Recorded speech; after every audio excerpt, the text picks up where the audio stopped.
सगळी मंडळी त्या ठिकाणी बसलेली आहे, मोठे मोठे महात्मे, मोठे मोठे साधू संत ब्राह्मण मंडळी.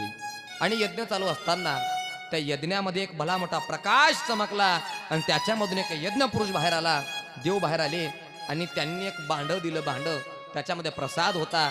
राजा त्या ठिकाणी ते भांड वशिष्ठांच्या हातात दिलं आणि सांगण्यात आलं, हे निघालेलं भांड, हा निघालेला प्रसाद तीनही राण्यांना खाण्यामध्ये द्या. ज्या वेळेला हा प्रसाद तीनही राण्या खातील तेव्हा त्यांना गर्भधारणा प्राप्त होईल राजन, आणि तुला पुत्राची प्राप्ती होईल.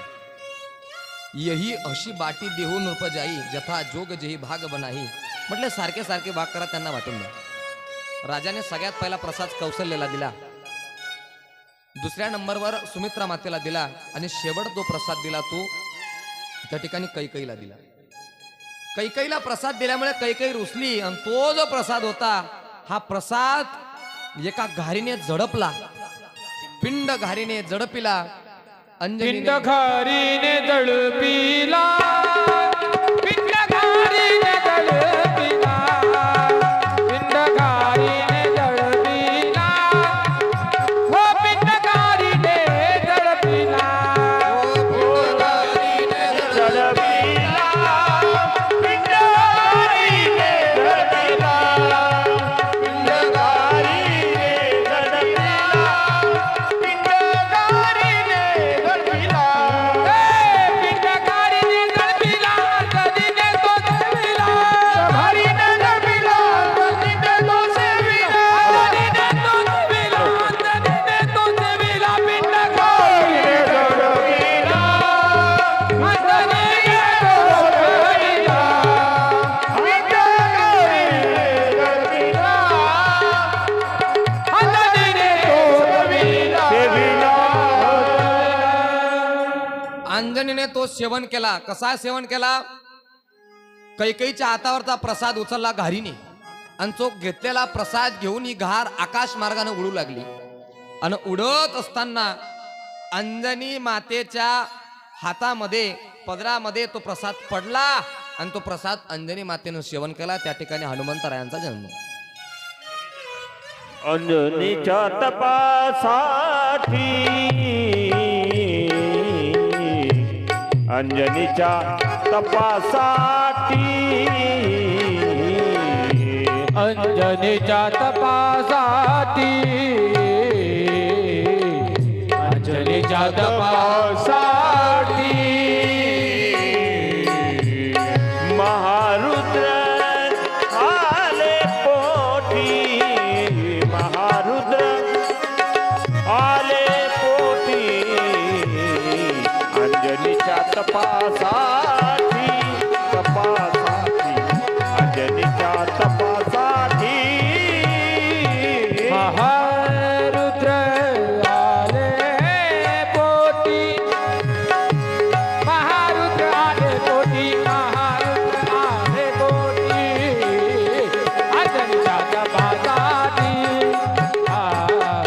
अंजनीच्या तपासाठी.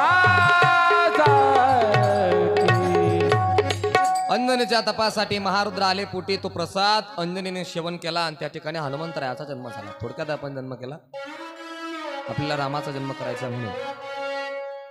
मग पुढे त्या ठिकाणी कुळगुरु वशिष्ठ सांगे, नृपवरा असती गरोदर तुझ्या कांता दशरथा. आता हा प्रसाद सेवन केल्यामुळे तुझ्या कांता, तुझ्या पत्न्यांना गर्भधारणा प्राप्त होईल. आणि सांगितल्याप्रमाणे गर्भधारणा प्राप्त झाली. कैकेयीलाही त्या ठिकाणी कौशल्याने अर्धा, सुमित्रेने अर्धा तो प्रसाद दिला. कैकेयीने श्रवण त्या ठिकाणी सेवन केला, गर्भधारणा प्राप्त झाली. कौशल्या मातेला डोहाळे लागले. दशरथ महाराज, मला सोडा, माझ्याकडे तलवार द्या, मला रावणाला मारायचंय, मला दुष्टांचा नाश करायचा आहे, असं दिसू लागलं. आणि तिथून पुढे प्रसूतीचा वेळ जवळ आला. नवमी तिथी मधुमास पुनिता, सकल पच्च बेजीद हरिप्रीता, मध्य दिवस अति शीतन घामा, पावन काल लोक विश्रामा. सगळे लोक, सगळे देवलोक त्या ठिकाणी आकाशात आले.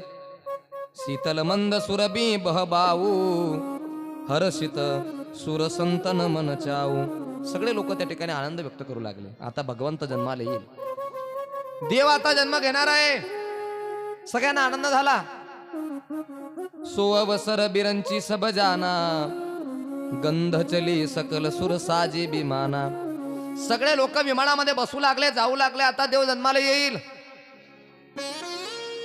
गगन बिमल संकुल सुरजुता, गावई गुण गंधर्व बरुता. सगळे गंधर्वगण गायन करू लागले, सगळे नाचू लागले. आता भगवंत अवतार घेणार आहे म्हटले. भगवंत जन्माला येईल. सुर सुनहु बिनती करी पहुचे निज निज धाम, जगनिवास प्रभू प्रगती अखिले लोक विश्राम. आणि असं करता करता करता करता आता भगवंत जन्माला येतील. सगळीकडे आनंद व्यक्त होऊ लागला. सगळे लोक त्या ठिकाणी, देव लोक सगळे आनंदित झाले. महाराज काय करावं समजत नाही, काय करावं समजत नाही. जन्माची वेळ जवळ आली. सगळ्यांना आनंद झाला. अरे आता भगवंत जन्म घेणार आहे. साधू आनंद व्यक्त करू लागले. भगवंत ज्यावेळेला अवतार घेईल म्हटले, त्यावेळेला आता सगळी सृष्टी ही सुखमय होईल. सगळ्या सृष्टीमध्ये एक सुखाची लहरी त्या ठिकाणी निर्माण होईल. देवानं जन्म घेतल्याबरोबर सगळ्यांचा जो त्रास आहे नाहीसा होईल.